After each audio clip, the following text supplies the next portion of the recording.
अगर मैं आपसे कहूं कि 2025 सिर्फ एक साल नहीं है, यह टाइमलाइन में एक गड़बड़ है, एक आईना साल जो हमारे सबसे डरावने अतीत के अराजकता, युद्ध, पतन और क्रांति के पलों की गूंज है। गिरे हुए विमान से लेकर एआई क्रांति तक, महामारी से लेकर सत्ता के बदलाव तक, जो कुछ भी हमने पीछे छोड़ दिया था वह सब वापस आ गया है। 2025 सिर्फ एक साल नहीं है, यह इतिहास के 5 विस्फोटक सालों का कैलेंडर ट्विन है। 1975, 1986, 1997, 2003 और 2014। वही सप्ताह के दिन, वही समय का बहाव। यह इतिहास को नए कलाकारों के साथ फिर से जीने जैसा है, लेकिन स्क्रिप्ट वही है, बस इस बार दांव और भी बड़े हैं, क्योंकि अब एआई स्क्रिप्ट चला रहा है और सबसे डरावनी बात, टाइमलाइन फिर से टिक रही है। 2014, वह साल जिसने भू राजनीति और डर को फिर से परिभाषित किया। Crimea, Ebola, Ferguson, Sony hack. 27 फरवरी 2014 को रूस ने क्राइमिया पर कब्जा कर लिया, एक वैश्विक टकराव की शुरुआत। 2025 में यूक्रेन युद्ध झूठी शांति के नीचे सुलग रहा है। ड्रोन घुसपैठ और साइबर सबोटाज की रिपोर्टें उस पल की गूंज है जब दुनिया ने पलक झपकी और सीमाएं धुंधली हो गईं। 8 अगस्त 2014, इबोला को वैश्विक आपातकाल घोषित किया गया। अब 2025 में सूडान में एक तेजी से फैलता रक्तस्रावी बुखार सामने आया है। WHO ने अभी तक अलार्म नहीं बजाया है, लेकिन सैटेलाइट डेटा दिखाता है कि क्वारंटीन कैंप्स बढ़ रहे हैं। 2 दिसंबर 2014, सोनी हैक ने राज, धमकियां और साइबर युद्ध उजागर किया। 2025 में प्रमुख एआई वीडियो प्लेटफॉर्म्स पर हमला हो रहा है। डीप फेक घोटालों ने लाखों को लूटा है। क्या यह अगला साइबर 9/11 बन रहा है? 20 मार्च 2003, अमेरिका ने गलत खुफिया जानकारी के आधार पर इराक पर हमला किया। 2025 में फिर से युद्ध के ढोल बज रहे हैं। इस बार एआई जनित युद्ध क्षेत्र फुटेज और गलत सूचना ताइवान और चीन के बीच तनाव को बढ़ा रही है। जब मीडिया सिंथेटिक हो तो सच्चाई किसके पास है? 2003 में सार्स ने दुनिया को चौंका दिया था। अब उत्तरी भारत में नए थर्मल फ्लू के मामले सार्स के पैटर्न की नकल कर रहे हैं। स्वास्थ्य विशेषज्ञ कहते हैं कि यह नियंत्रित है। स्थानीय लोग इस पर विश्वास नहीं कर रहे। 11 मई 1997, डीप ब्लू ने कास्पारोव को हराया। पहली बार एक मशीन ने विश्व मंच पर इंसान को मात दी। 2025 में एआई सिर्फ खेल नहीं जीतता, वह प्रभाव भी जीतता है। स्वायत्त निवेश बॉट्स ने इस साल 2 बार फ्लैश क्रैश कर दिए। जीपीटी आधारित कानूनी टूल्स अब कानून इतनी तेजी से लिखते हैं कि विधायक पढ़ भी नहीं पाते। जुलाई 1997, एशियाई वित्तीय संकट ने खरबों को वाष्पित कर दिया। 2025 में अर्जेंटीना की मुद्रा एआई आधारित ट्रेडिंग बॉट्स द्वारा रातों रात शॉर्ट किए जाने के बाद गिर गई। आईएमएफ ने इसे एल्गोरिदमिक तनाव कहा।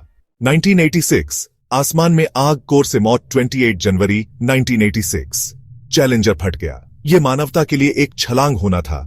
इस साल 12 जून 2025 को एक वाणिज्यिक विमान फ्लाइट X-112 मध्य आकाश में गड़बड़ ऑटो पायलट व्यवहार के बाद दुर्घटनाग्रस्त हो गया। जांच में पता चला कि एआई फ्लाइट सिस्टम को पुराने सैन्य प्रोटोकॉल पर प्रशिक्षित किया गया था। सिस्टम ने सुरक्षा के बजाय बचाव को प्राथमिकता दी। अधिकारी इसे कम आंक रहे हैं, इंटरनेट नहीं। 26 अप्रैल 1986, चेरनोबिल पिघल गया। 2025 में कैलिनिनग्राद में असामान्य भूकंपीय गतिविधि के बाद डेटा ब्लैकआउट की अफवाहें हैं। एक रूसी परमाणु संयंत्र परीक्षण को राज्य मीडिया ने रिपोर्ट नहीं किया। सैटेलाइट हीट मैप्स एक विसंगति दिखाते हैं। अप्रैल 26, 1986, चेरनोबिल मेल्ट डाउन हो गया।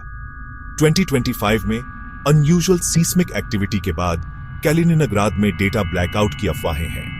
एक रशियन न्यूक्लियर प्लांट टेस्ट को स्टेट मीडिया ने अनरिपोर्टेड रखा। सैटेलाइट हीट मैप्स एक अनोमली दिखाते हैं। 30 अप्रैल 1975, सैगोन गिर गया। एक साम्राज्य ढह गया। हेलीकॉप्टर छतों से भागे। 2025 में काबुल की गूंज अब भी हवा में है। अब गाजा और सूडान के दृश्य वैश्विक फीड्स पर छाए हुए हैं। अमेरिका पीछे हट रहा है, चीन आगे बढ़ रहा है। दुनिया नए साम्राज्यों को उभरते हुए देख रही है, चुपचाप, कुशलता से, एल्गोरिदमिक रूप से। यह है वह ट्विस्ट जिसके बारे में कोई बात नहीं कर रहा। 12 जून 2025 को फ्लाइट X-112 अचानक भारतीय महासागर के पास रडार से गायब हो गई। कुछ ही घंटों में अफवाहें फैल गईं। क्या यह खराबी थी? हैक, एआई गड़बड़? अनौपचारिक सूत्रों का कहना है कि ऑटो पायलट सिस्टम ने मानव आदेशों को ओवरराइड कर दिया। जाना पहचाना लगता है। 2014 MH370, 1983 कोरियन एयर 007। यह सिर्फ डेजावू नहीं, यह पैटर्न रिकॉग्निशन है। और 2025 में पैटर्न रिकॉग्निशन अब मानव नहीं है, यह मशीन लर्न्ड है और लगातार अप्रत्याशित होता जा रहा है। अगर कैलेंडर अतीत को दर्शाता है तो घड़ी शायद फिर से वही दुर्घटना दोहरा रही है। Sound familiar? 2014 MH370, 1983 Korean air 007। अब सवाल क्या होगा नहीं है, बल्कि अब क्या है। 1975 में सरकारें गिरी, 1986 में रिएक्टर फटे, 1997 में मशीनें सीखने लगी, 2003 में युद्ध एक झूठ से शुरू हुआ, 2014 में एक वायरस ने दुनिया को उल्टा कर दिया, और अब 2025 में एआई कानून लिखता है, विमान उड़ाता है, सच्चाई को फिर से लिखता है, और शायद आपदा की स्क्रिप्ट भी। हमने यह कहानी पहले देखी है, तारीखें मेल खाती हैं, घटनाएं गूंजती हैं, लेकिन इस बार खलनायक अदृश्य है। यह कोड है, यह बिना चेहरे की शक्ति है। तो अंतिम सवाल, अगर हर चेतावनी लाइट फिर से चमक रही है, क्या हम अगला पन्ना जलने से पहले देख पाएंगे? Hit subscribe, because this is just the beginning. History is calling, and this time it has a better signal.